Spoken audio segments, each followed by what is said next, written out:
evening in our Kiev headquarters. This is Hromadske International. We're working for us in this studio, starting the new season, and very happy to see you. We have a full lineup for you tonight. We have 4 different topics we're going to be taking a closer look at. One of them is looking at intensified fighting in Ukraine's east. We also want to look at the prospects of a Ukrainian default, also at anti-Russian protests in Armenia. And finally, we want to take a look at kind of the consequences of Charlie Hebdo and freedom of the press in Ukraine and Eastern Europe. First, though, we want to take a few moments with our own Natalia Gomenyuk, who recently returned from Donbass.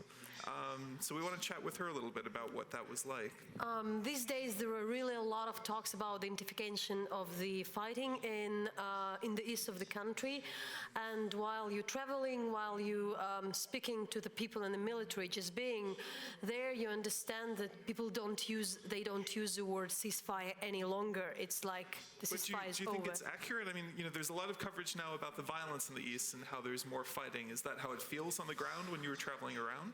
The first we will mention that there are these days the major battle, let's say in the Donetsk airport. This is a famous spot, but there was a constant battle all the time. But it was never like intense as that, using the heavy weaponry. And then there is, for instance, a head of the general staff of the army, who is more or less on the ground running the operation. So this is the scale of it. The airport is still under the control of the Ukrainian forces. But what is probably most interesting, you can see on the map, we made this map that we managed to travel all along the front line, more or less from the city of Donetsk, from the side which is under Ukrainian control. Well, so orange are all the different hotspots where there's active fighting, correct? Yeah, up to the Russian border. And there, you went to all of these points that are labeled? That's the point. So with my colleague, we more or less managed to get to more or less every single village where it gets really hot. And there are more or less, what is different, because during the last months, there were always some shelling and rocketing. It's not a surprise. But within the last 5 days, there is a strong intensification. It's really intense. And it happens all the time in all the villages, more or less, every night. So there are major, let's see here, you can see like 7 areas where it's really tough. But what I found very interesting, because I mean, obviously we can see, you know, where there's activity, where there's fighting going on, but when we were talking earlier, you said, you know, there's no clear push. Even though there's fighting, it's not a clear offensive to retake certain bits of land. Is that correct? Or it doesn't look like the offense to retake the land, but there are still heavy artillery shelling.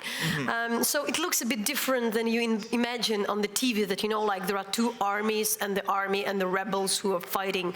But there are the small towns where the people stay, and the army, let's say the Ukrainian army stay, and the different kind of artillery is used. So the danger is that you never know what will happen next moment. Will there be attack? And you would never hear, you know, because it can be random.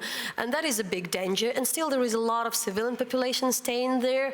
And also to being often in the east, this time I seen that what was happening with the army, they were more or less doing this kind of a peacekeeping job so far. They were there, but let's say the particular units were rebuilding the, you know, like the electricity, and then in a couple of days it will be broken. Is that the job for soldiers, to rebuild factories and electricity?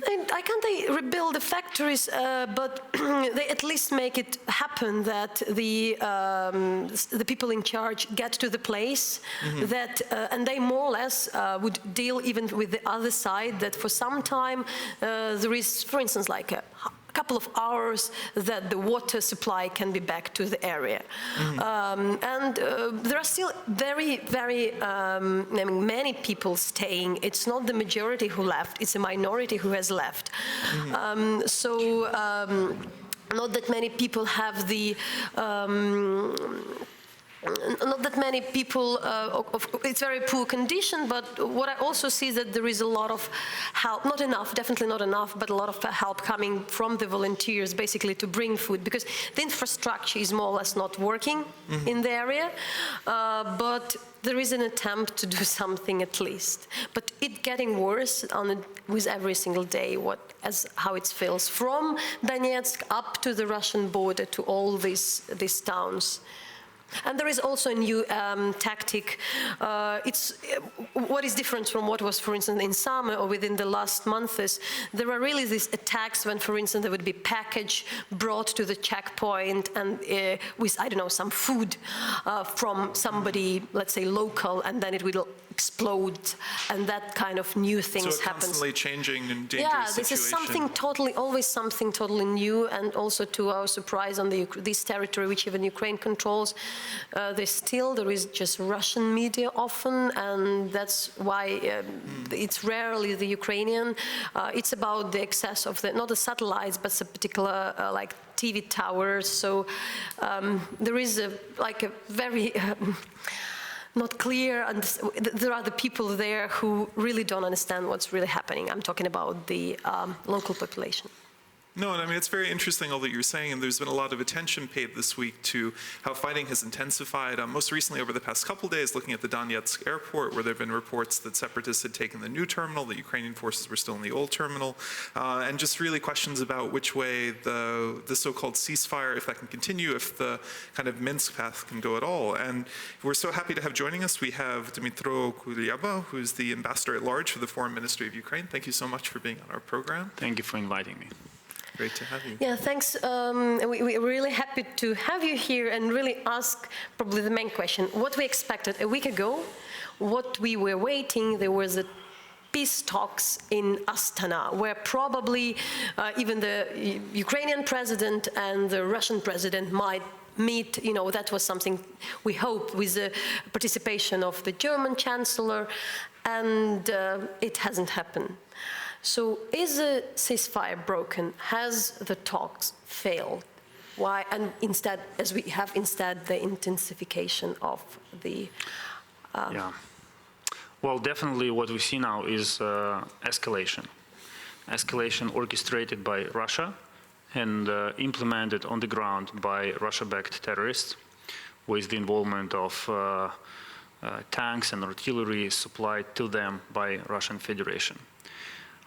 If you ask me whether we expected this to happen, no, we didn't.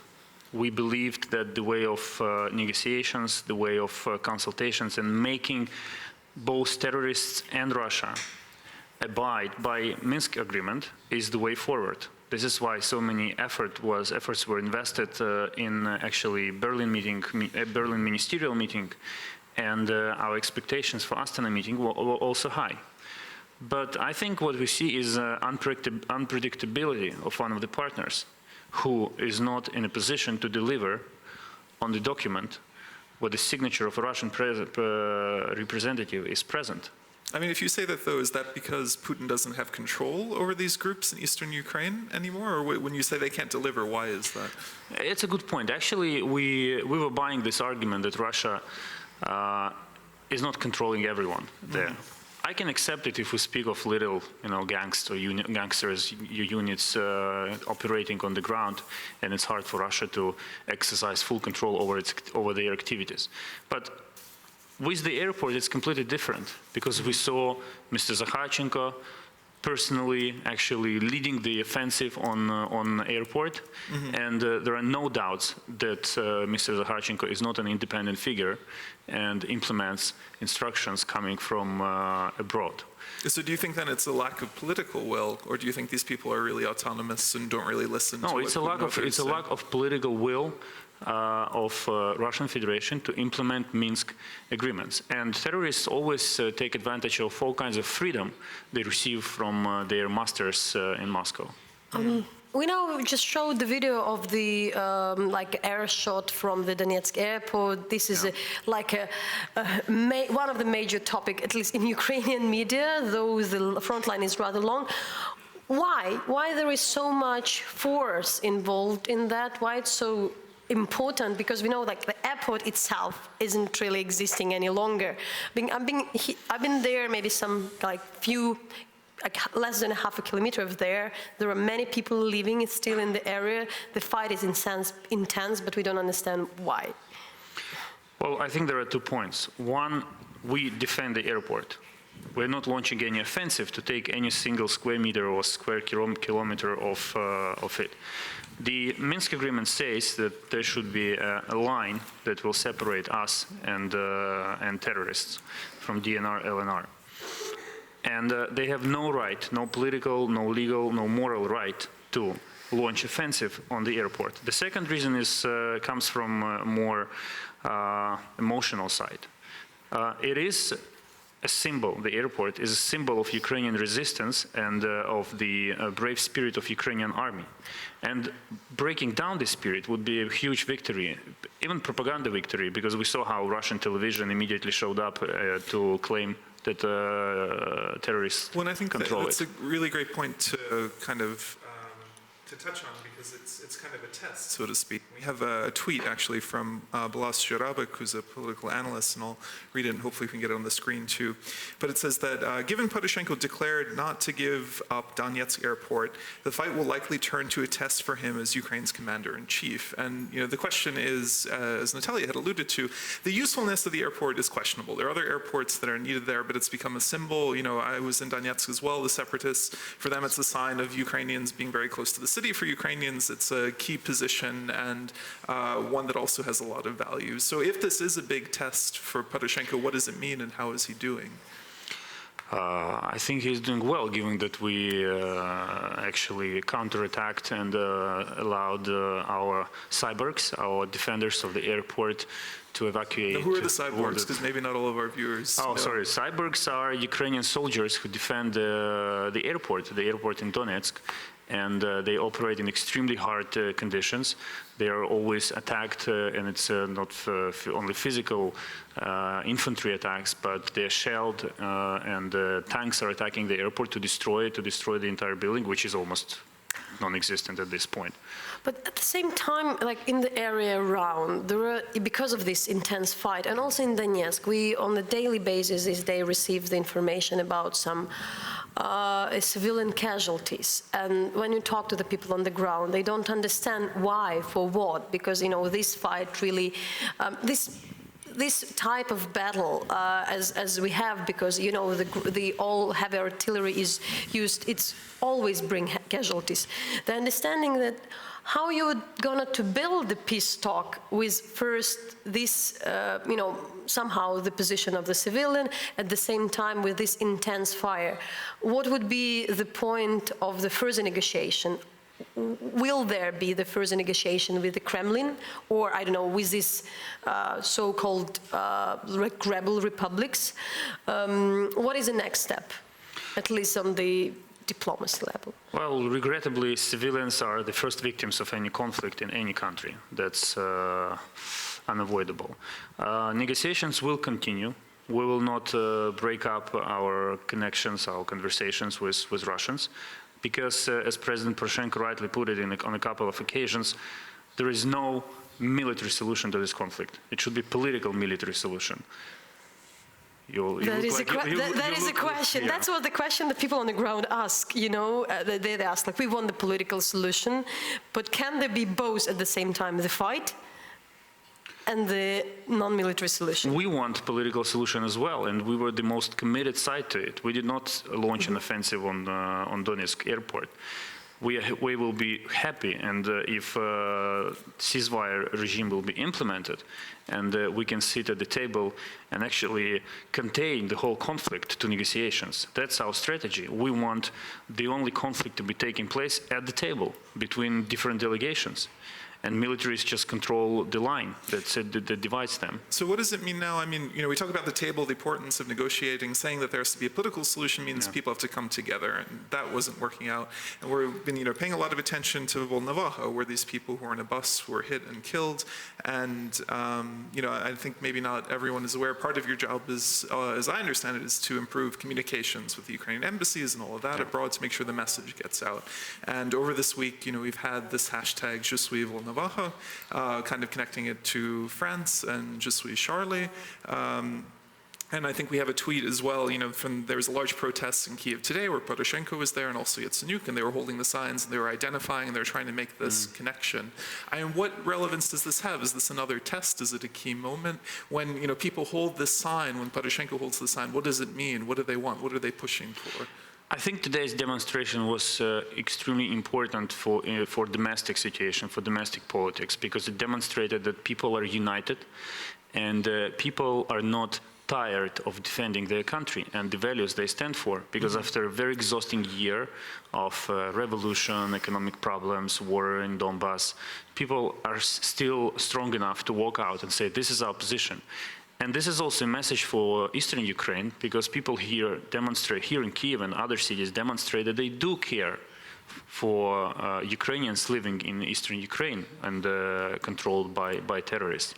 The connection with Charlie Hebdo and France was more like a follow-up event to link them together, you're right. And we believe it was rather successful as in the existing circumstances and in context. We saw ambassadors coming to joining the march. Were you involved with that at all, with organizing it or setting it up? Well, the government officially supported the campaign, Je suis Volnovakha, and definitely we communicated with foreign embassies in Ukraine, with our international partners, and they saw that this is the official government request, a government initiative to do so. And seeing ambassadors, practically foreign ambassador participating in a domestic rally is kind of not the most classic diplomatic way. Also shows a lot of internet savvy, especially for Ukrainian diplomats who in the past have been criticized for being more reserved and maybe less accessible. But there's also been criticism that the two situations are maybe not analogous. I mean, you have what's functionally an active war going on in Eastern Ukraine. Now, and in Ukraine, obviously, they call the people who are there, who in Western media are usually called Russian-supported or backed separatists. In Ukraine, they're called terrorists outright. But they seem to be, a different kind of terrorists from what you had in Paris, who went in, attacked a building, are operating in very small units in small areas. I mean, do you see a difference there, or are the situations completely the same? No, I do see a difference, but we are a democracy, so we can discuss all kind of different views and approaches to this or that event. What is important here is that public opinion accepts this tragedy in Volnovakha as something very similar to what happened in Paris. Because both these things are about values. At the core of it, there are values. Freedom of speech in France, and security, dignity is actually the essence of our conflict with terrorists and Russia at this point. I think we have to, see it as a two-track event. One is a public opinion that accepts this parallel, and another one is more sophisticated intellectual debate on whether this should or should not be compared. I mean, France and Ukraine. I talked to many bus drivers who do this usual everyday route from Luhansk to which is under separatist control to the Ukrainian controlled territory, and they are in danger of shelling for the last months. So there it doesn't feel, for them it might be a bit not surprising but different, because that's the reality they are living within the months. But what is new and what is hard to understand for the people, there would be this new regime where there would be just 7 checkpoints all over the whole territory around the separatist control area where the people can cross the checkpoints. It's a very long line, and there is a lot of confusion and misunderstanding why it happens, why it's necessary. Is it a blockade? I mean, there would be, I know that there is some particular regime that you can have an access, you can have a document to cross, but is it a kind of creating a border? Why it happens? Why these decisions are taken? Well, this is definitely not a foreign policy agenda issue, because if I start commenting it, it will indicate that we do consider it as a border, which is not the case. Our border, there is only one border, and this is the border between Ukraine and Russia. There is no border between Donetsk and Lugansk. The solution that was agreed in Minsk, and it's written in Minsk agreement, is to have a line that separates two forces.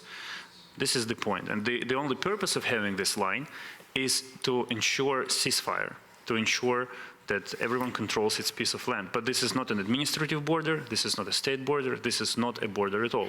It's just a technical line that allows us to maintain ceasefire regime. And we should never confuse these categories.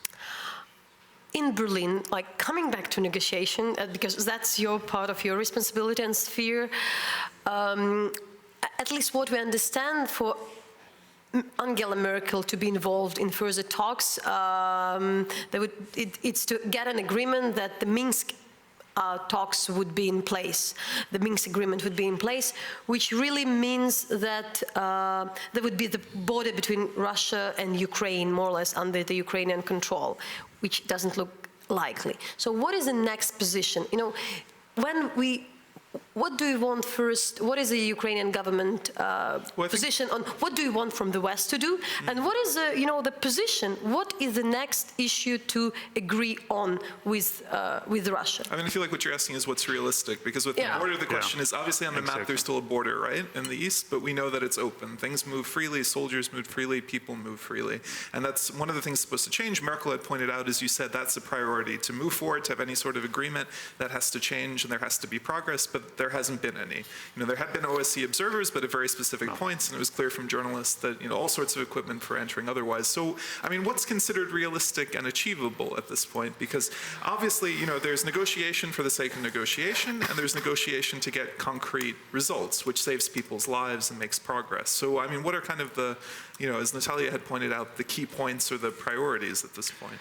You're absolutely right. We would consider it as a huge success, and given current circumstances, as a miracle, as a political miracle, if we could agree on two very simple things, actually: ceasefire and return of prisoners of war.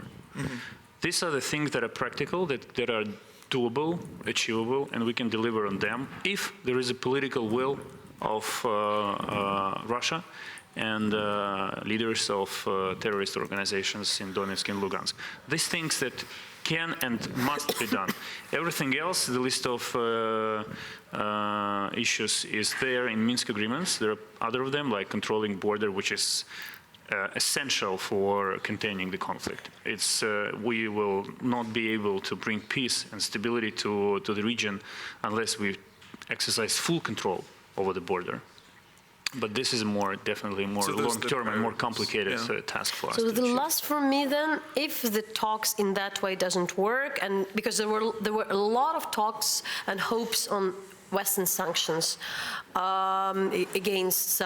against Russia, and this like escalation somehow means that maybe the Kremlin doesn't care, or maybe cares less. So, what is another instrument to push, to put a pressure? There is no other instrument. I mean, all instruments are on the table, and what we have to do is to make sure that they remain there.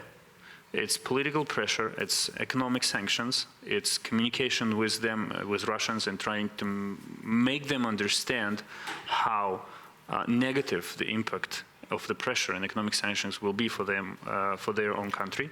And it's also reforms in Ukraine, because the stronger we get this inside the country, the stronger we become on the international arena. And the last, I ask you to be really precise. Sure. So when was this moment, and whose decision it was that the Astana wouldn't happen this week?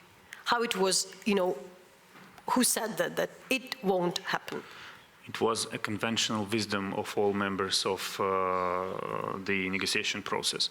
When 4 ministers sat down in Berlin and they realized that there is no way their leaders, heads of state and governments, can deliver in Astana, it became obvious for all of them that there is no sense in actually holding that meeting, because leaders meet to deliver, to demonstrate nations that they can achieve something and produce results. This was not the case, so the decision was put off the table. All right, thank you so much for joining us. Very interesting to hear what's going on there. Thanks a lot for the clarification, and hope to see you again here. Now we just want to take a look at a video. As you mentioned earlier, there's a large protest, not protest, more of a march today for peace, also looking at the attacks in Volnovakha. So we have some footage from that today. Thousands of people were there, along with President Poroshenko and Prime Minister Yatsenyuk.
цей час від рук терористів.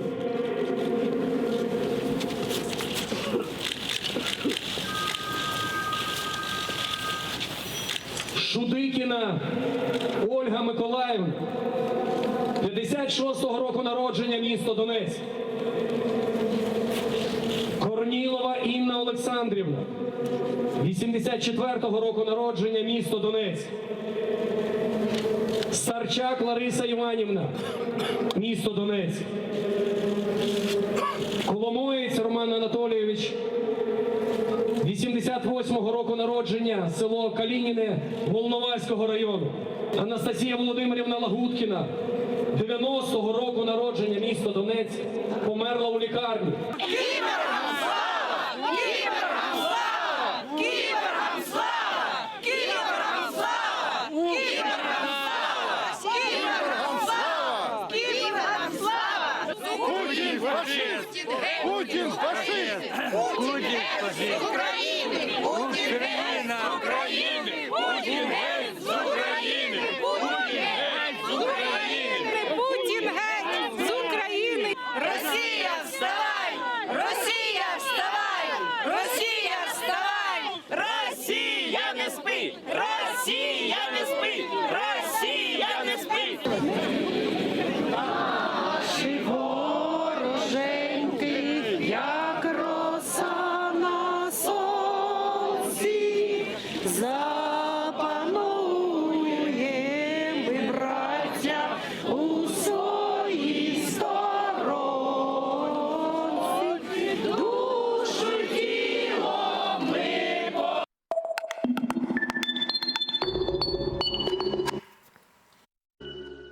All right, as I mentioned before, that was a video from the Peace March today here in Kiev. We'll come back to that and the connection between the Je suis Volnovakha movement here in Ukraine and with the Je suis Charlie movement in France. First, though, we want to take a look at the Ukrainian economy and specifically the prospects of a default.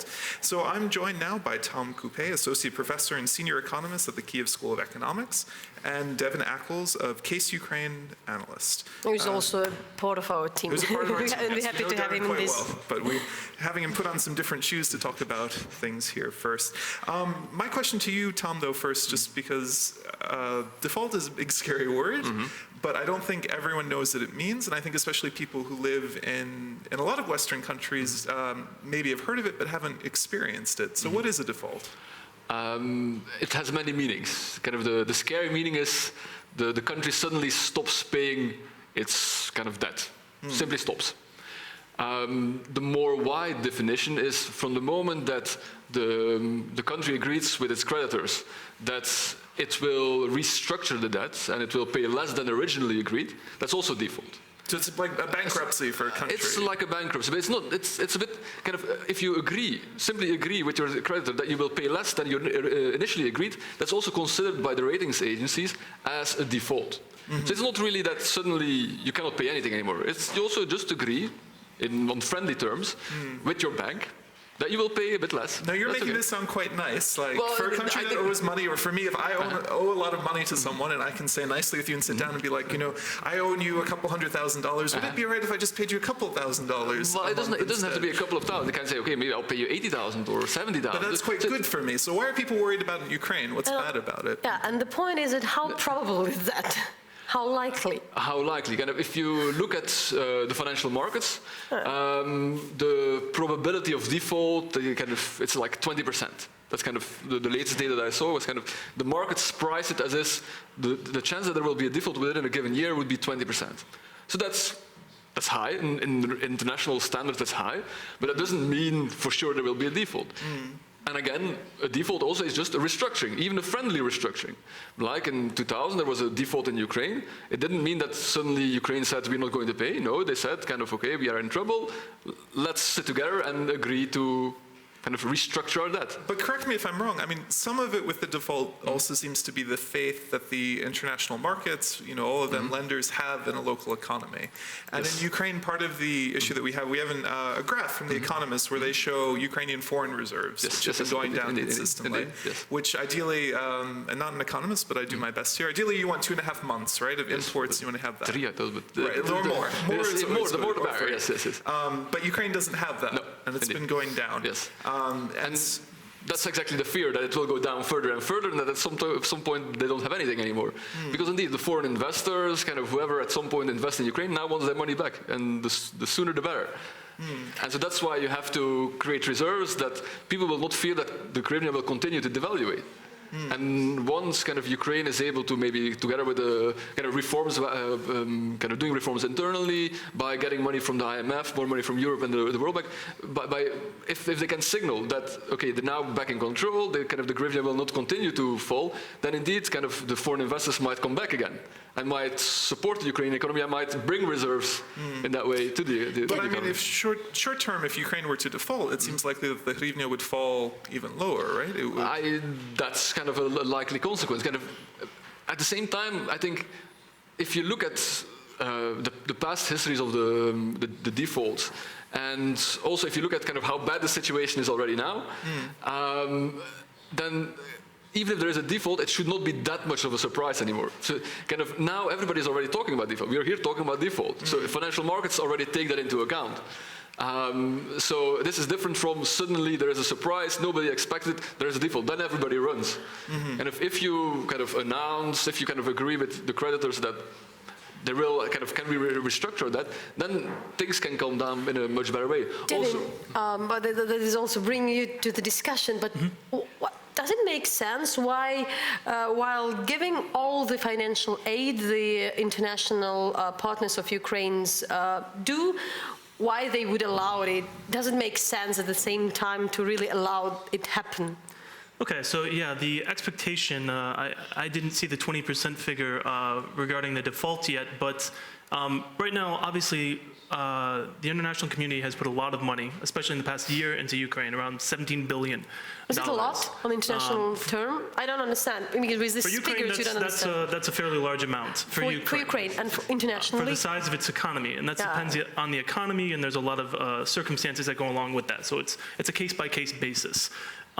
So this year, the expectation originally was around 15 million. That's what the IMF had said, or sorry, 15 billion.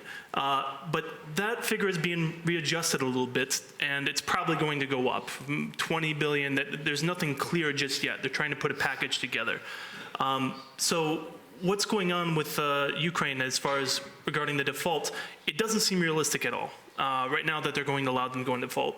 I mean, it's not just, some expert's opinion about this, and many experts agree they're not going to let them do it, but it's not in the best interest of the United States right now to do it, EU, or the IMF.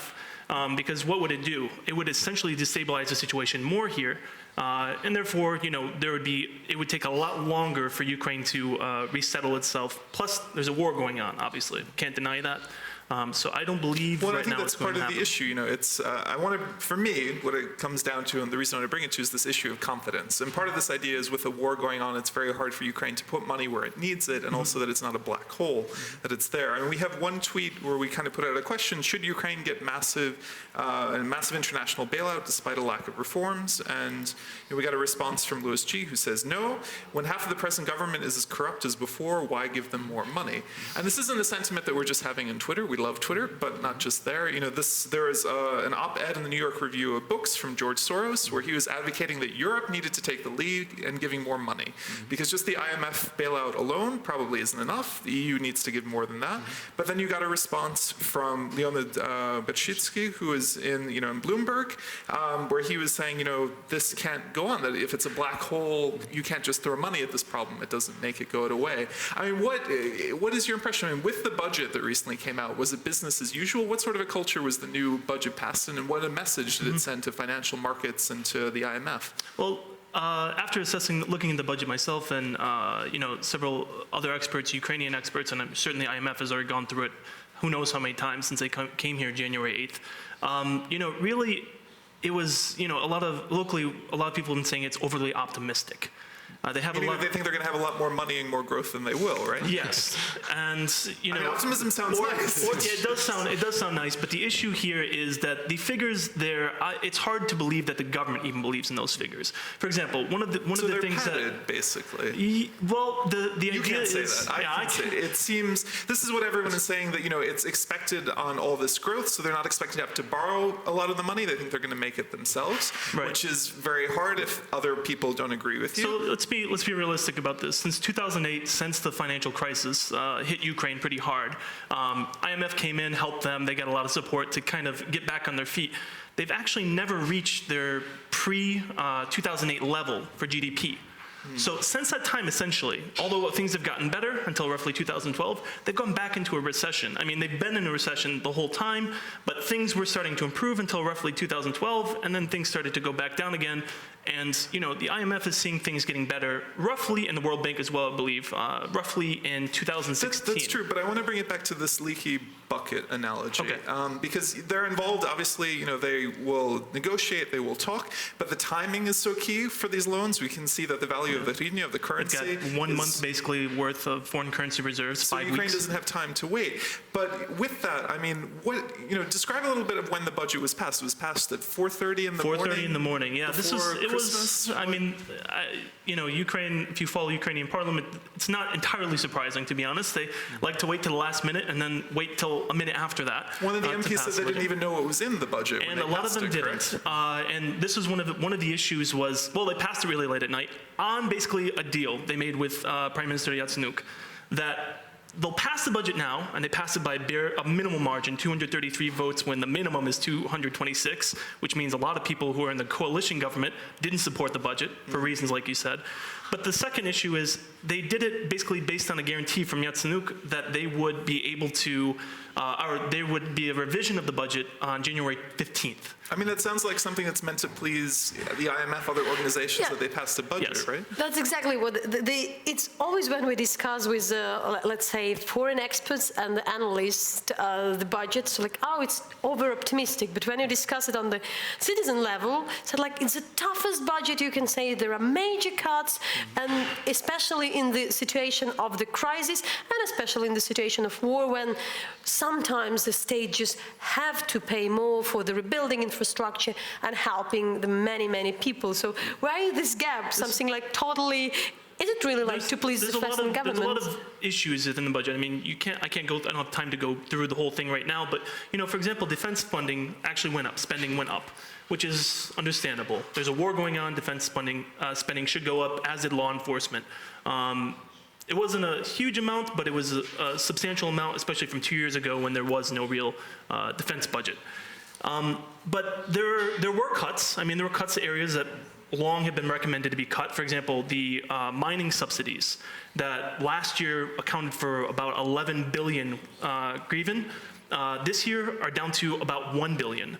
So yes, the mines will feel that. Yes, the workers are predominantly in the Donbass, and a lot of those mines are actually in Ukrainian-controlled territory. They will feel that. But the subsidies going into there, they wanted to redirect those subsidies elsewhere and use that money for other programs. Yes, there are going to be cuts, but if you actually look at the overall social, like welfare package, social security, the other support mechanisms here for the needy, they've actually gone up. They've actually gone up around, I believe it's something like 20%. So their deficit for the pension fund, for example, has grown substantially. And they don't have money to cover that. And they're planning on covering their deficit, the money they don't have, by collecting more taxes. Well, how are you going to collect more taxes when most people are trying to avoid paying taxes right now because they don't know what's going to happen tomorrow? And there's a lot of easier way. I mean, corruption's actually gone up in Ukraine since the conflict began. And I mean, since we're coming to this, like, these are scary things. Taxes scare people. Already under Yanukovych, there was a sense that, especially for small businesses, taxes were unfair, that it was squeezing people, making it very hard to stay open, favoring people with connections and chains. But I wanted to come back to this other point, because if I'm not mistaken, you'd written about the prospect of default, and you've written in the past, I believe, about how it can be good for countries. It can be getting out of a bad situation, but that's not the case with Ukraine. Well, I think it's kind of, I think what I wrote was more that it can be part of a general package of measures that can help the economy to relaunch. Because just as I said before, we need to have this break point, kind of where after that everybody can become actually optimistic based on kind of reasonable numbers. And so as part of that, it doesn't have to be, but it could be considered as part of such package. But it seems like what's good about it is you can get a better deal. If you're having a bad deal that's crushing you, you could renegotiate to make it better. But no, right? it's kind of, if everybody understands that the debt is not sustainable, then you have to do something. No, we can continue to muddle on and say, yes, we're going to do something. If nobody believes you, then it doesn't solve the problem.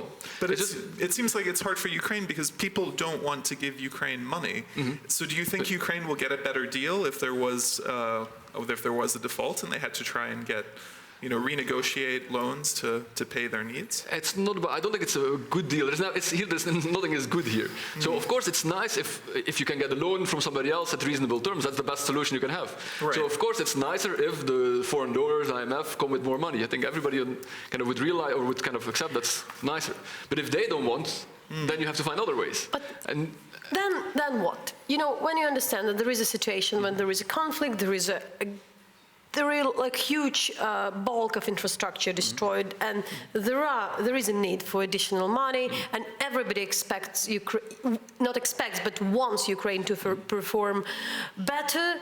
And what the country can do, in what kind of reforms may help? Well, I think the reforms have been clear. Being more or less precise. At least a decade. First of all, tax reform is a big thing, and they passed a series of. They passed a law where they reduced the number of taxes from 22 to, I believe, 9. And that's good. But the problem is they've also penalized big business a little bit more than before because they're looking for reliable taxpayers. They don't have reliable taxpayers right now. So they're putting it on, for example, big business because they know big business is easier to find their accounts, to deal with them. They can harass them and get more money out of them. It's nothing over the top.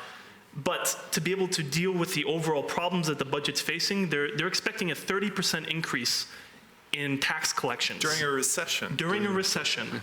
Of 7%? I mean, that number is, it's almost laughable in a way because no one really believes that. And I personally don't believe that the government believes that. And you brought that up before because you were making a point that some people believe that this is an attempt to make a budget that's so ridiculous, so laughable to the IMF that they redraw it themselves, and then the politicians then say, well, sorry guys, we tried, we wanted to give you all this great stuff. The IMF said no, we are dependent on them, so don't blame us, hate the IMF. And I think, that was kind of my personal assessment. I do kind of have that feeling because if you look at the budget, I mean, there are just so many areas where it actually contradicts what the IMF's previous demands, even before the crisis, were, and they kind of go against it. In fact, last week, the parliament, Ukrainian parliament, the Verkhovna Rada, passed a law that actually undid one of the pension reforms that was a key demand of the IMF, basically raising female pension age to 60. Now, it wasn't for all women that they brought it back down. It was actually for a certain class of government bureaucrats. It's 55. The law was passed in 2012. The law brought it up from, at 2012, it would start gradually bringing it up every single year till it hit 60, which is still 5 years below what would ideally be it for the International Monetary Fund and other places in the surrounding community in Europe, say places like Belarus. But at the same time, they've really just not shown that they're committed to making those reforms, and they do look like they want to pass the buck right now. And this populist budget and this pension reform, or the reverse of a reform, kind of shows that, kind of demonstrates that. The most common thing in Ukraine for previous decade was the budget was passed the next year, it was not the year. Now, what was special about that, it was just a couple days before the New Year's Eve. At the same time, what we can expect with this IMF meeting, with the loan, and so that would be.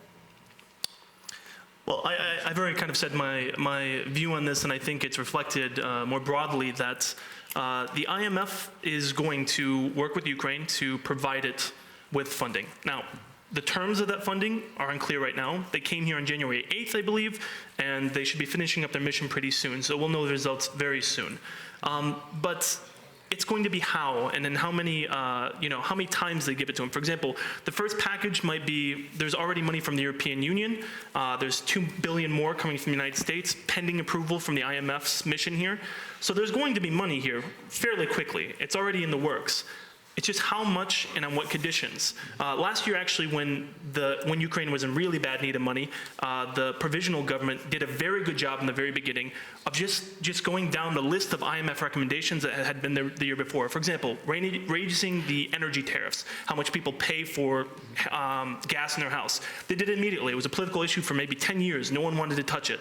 They did it, and they can push these things through. Now that they have an even more powerful coalition in the government, they seem to be reluctant to do some of these things. At the same time, what I've heard, at least from a different international sources, that they are happy that the budget is there, and it's it really sounds as that, and that there should be something at least to start,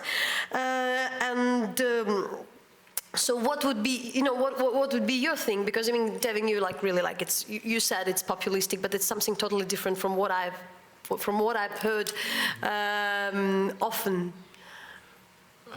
I mean, it's definitely not perfect, but I hadn't heard that much criticism. Well, I think it was approved, but then everybody agreed that within 1.5 months they would rewrite it. So this leaves open everything, no? So, and I think that's what they need. The IMF commission is here now. They will rewrite it. They will come back with something different. Hopefully, something that is more convincing to everybody, because everybody makes the money conditional on reforms. Like the US just promised more money if they do reforms, and so that's also the IMF will say, if you do reforms, we'll give more money. And I think the point behind that actually is it is a conditionality, but I think the rules have changed a little bit. First of all, I think the first tranche of money, the first loan is coming, regardless of if there's going to be real hard conditions set for it, because Ukraine's in a crisis situation now. But what's going to happen later is more important, because, for example, last year Ukraine passed a whole package of anti-corruption laws. A lot of them very good, highly praised. A lot of civil society experts worked on it. By and large, good laws. Now, those laws haven't been implemented at all. Not one of them has been implemented. They're creating slowly the Anti-Corruption Bureau, but it's going to be a long process for them to even start getting things. Passing the law is one thing.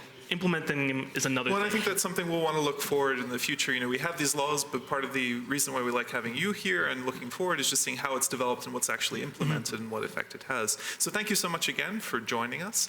Now we're going to go into a slightly different direction. We want to take a closer look at Armenia. In Armenia, you had a family of 6 that was recently murdered by a Russian soldier. Armenia has many military bases in Russia.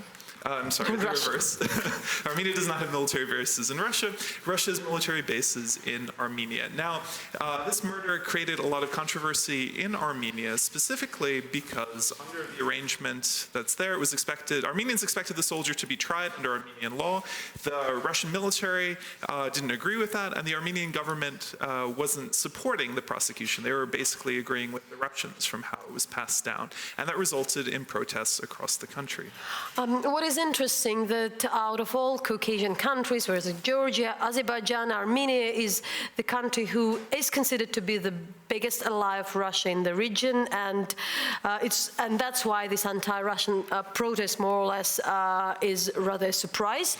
So we're calling, and calling Yerevan, the capital of Armenia, in order to talk to Stepan Grigoryan, a political analyst. And part of the reason this is so relevant is that, when we look at Ukraine and we have Maidan, the issue is this Eurasian Economic Union, which is Russia's rival to the European Union, which Armenia has joined and has really, the government has put a high value on relations with Russia. But what is also interesting in the Ukrainian case, we remember that Maidan in Ukraine, it started with the fact that the former president turned down the association agreement with Europe. Armenia was the country which also was preparing to sign it, but 3 months before Ukraine, it also dropped because of the Russian pressure. So And this protest sign, it's more or less a question if the population of Armenia is more or less disagreeing with the government listening to Russia. And it's interesting because you have two countries that they've diverged on this issue of being a part of Russia's economic bloc, where you had Ukraine,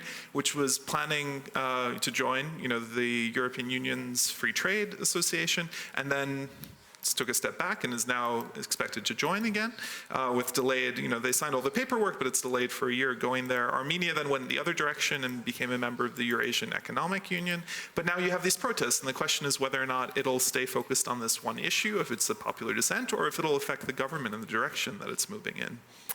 So I wonder if we actually trying to get our not a colleague, but the person from the analytical center, of the chairman of the analytical center on globalization and regional cooperation. So to have more details, but that's what we try to. We're hoping to have Stepan Gurgorin to give us to educate us a little bit about Armenia, which we've now found on a map, so we have it here. Yeah, we do have Stepan, and it's very late there now, so there is a time difference. So we thanks a lot, Stepan, for being with us at this late hour in Yerevan. And our first question is more or less, is there any sign of why this Russian soldier went on his shooting spear? What happened? No, first of all, I would say about some words about Russia-Armenian relations to have a wider picture. Our citizens connect with Russia many things, and the security system and other issues. We welcomed our citizens, and political forces welcomed our membership in Eurasia Union, Economic Union. We are with Russia in a security system, CSTO, and so on. We connect with Russia many things, and first of all, our security system. And why it was shock for our society, this brutal killing, when Russia soldier killed 6 our citizens, 1 family member. We don't think that it can be. We think that Russia helps us, Russia saved our security. Why, and this was the main reason why we are in a shock today. And in the same time, the soldier killed the baby. In our mentality, it's very hard that only in Ottoman Empire 100 years ago was killed the Armenian baby. But now, reality shows that Russian soldiers killed Armenian family, 6 persons, and in the same time, the Armenian baby. Why we are in a shock? But Stepan, the question is, what repercussion could this incident have for the Russian-Armenian relations in general? Because at this time, also especially in Kiev, everybody follows on the Kremlin relations to all former post-Soviet countries, and so is still Yerevan the sphere of influence of Moscow, and how the population treats it, and what is it a serious thing? Will it have an impact on the government and on the citizens? I want to say this incident is very serious for our society, but the main required was connected with one issue. Armenian citizens, Armenian experts, many political forces said it will be need to transfer this killer, this soldiers, from Russia basic to Armenian police, to Armenian and other governmental institutions. Now the soldiers in the Russian military bases. And now the losses are not political. We will resolve this in the framework of judicial system. But if we will continue wrong policy from Russia's side and from our governmental system maybe after some time, our society... But if I could ask a question real quick too. Another issue, political issue.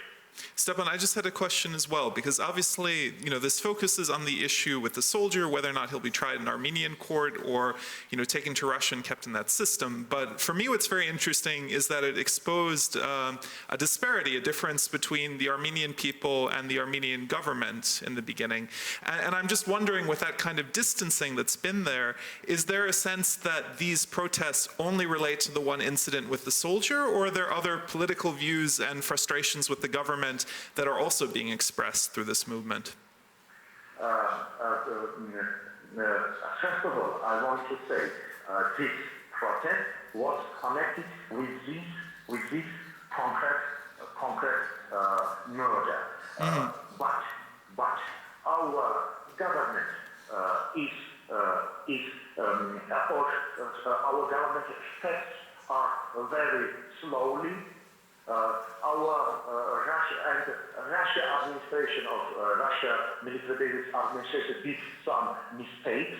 Why now transfer these lawsuits, these meetings, this protest transfer to political area? When we criticize our governmental system steps, we criticize them. It's as a joke was when our prosecutor system office said in Armenia was a Russian constitution. It's not a joke, but they said so. They had some statement so time. Why criticism of our government is very high level, and real situation is very tension. Yesterday, two soldiers from Russian military bases had dispute with Armenians in Gyumri and was arrested after that. They was drunk and so on. We had a real tension situation, and it will be need to do quickly steps. If our government don't do quickly steps, after that, the lawsuits will be political. Well, then I can move larger. Okay, Yeah. thanks a lot, Stepan. We're very grateful for you being with us at this late hour. And we had Stepan Grigoryan, who is from the Analytical Center on Globalization and Regional Cooperation.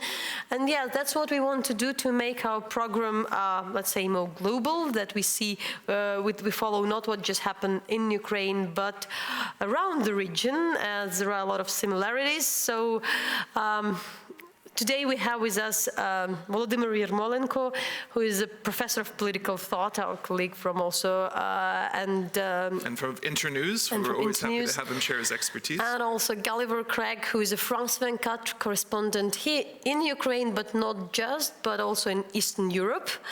And so we have this special, panel we wanted to discuss is looking at Charlie Hebdo, but the Eastern European perspective, because obviously this is something.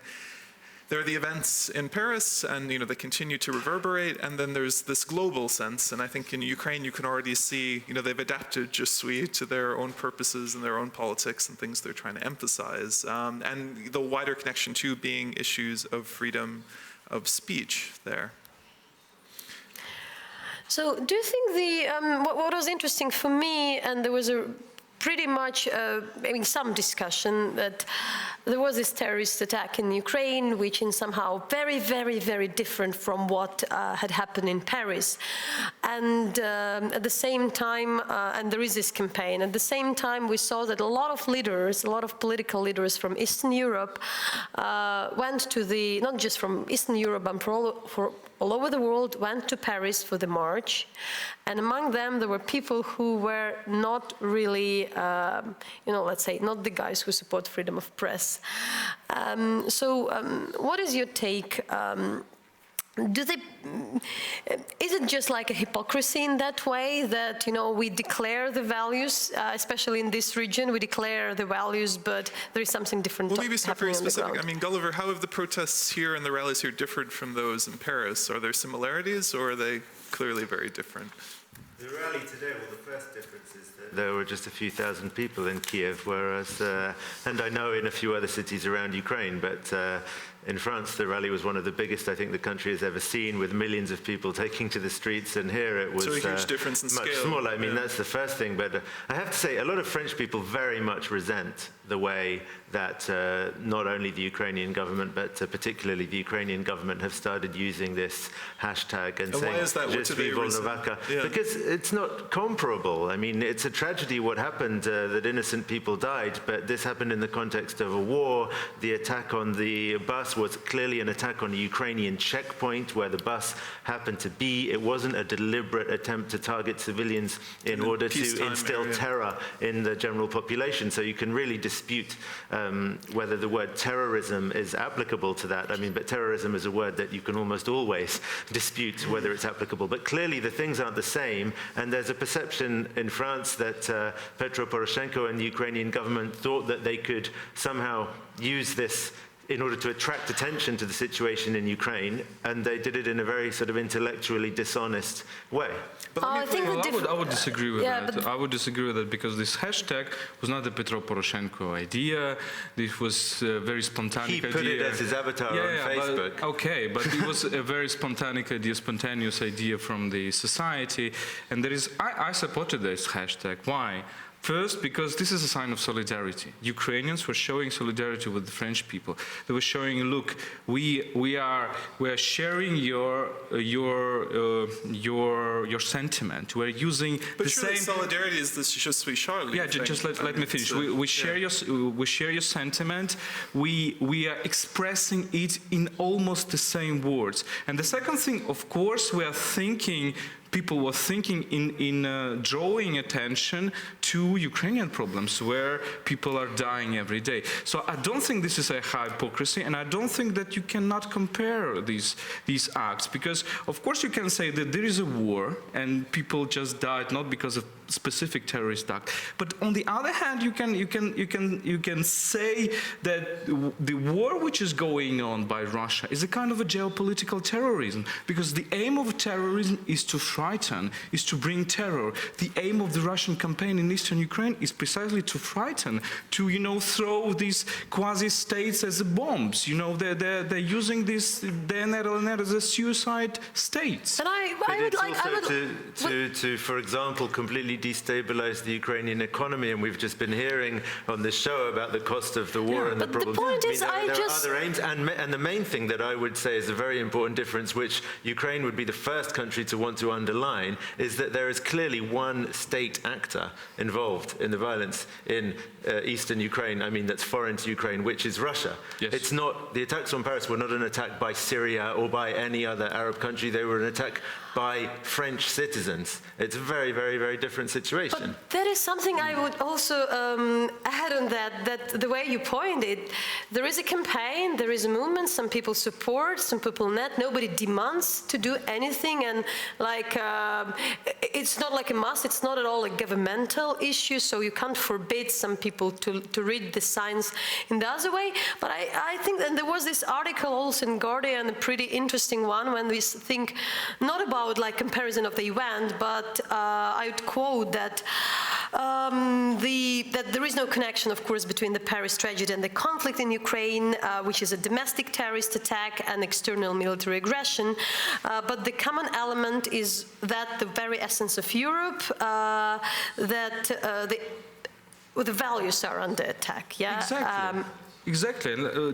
Just let us look at the situation in a broader perspective. Of course, they are different. Volnovakha and Charlie are different, but it's like saying that pepper and salt are different, but they're in the same plate. Of course, they're different, but they're the elements of the same picture. Look at how Russian society, some of the Russian traditionalist people, like this journalist of Komsomolska Pravda, were reacting to Charlie. They were saying "Oh God, that's great that I'm living not in France, because in France you have all those papers who are mocking at religion, and they in Russia are not mocking at religion." And so they're taking the side of terrorists, basically. But in France, the Je suis Charlie hashtag was not just to express sympathy with the innocent victims, but also people wanting to say that basically they support these cartoonists' right to publish these cartoons and to defend certain values in the way that they had chosen to defend certain values, freedom of speech. That's not true about Volnovakha. The people on the bus in Volnovakha, for all we know, were probably supporters of the DNR, of the separatists. They were on their way back to Donetsk, where they lived. They weren't. You can't. I fully agree, but it's cheap to compare these things. No, it's not cheap.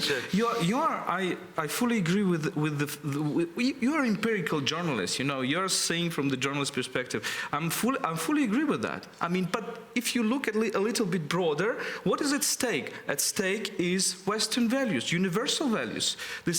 These are things which are at stake, and there are now two actors who are saying that we are not accepting these values. We are fighting against them. This is fundamentalist Islam and Putin's Kremlin, Putin's Russia. They are doing it in a different, very different way, because fundamentalist Islam is saying, look, we use terror, but they think they are making a war, and Kremlin says, well, they are making a war, saying, well, this is not a war, etc., etc. But this is kind of a geopolitical terrorism, because they're doing the same, actually. Well, just to widen the conversation a bit, we have a couple of tweets from our viewers because we asked them what they thought about it, and Natalia had put one of them. So the question was the biggest hypocrisy behind Charlie Hebdo march. What are the lessons for the East Central Europe?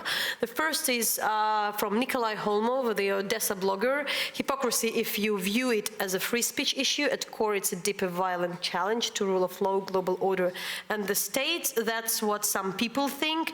The other is like the dictator, authoritarian regime, all rely on rule of law, by law and sanctity of state, ISIS style of terrorism.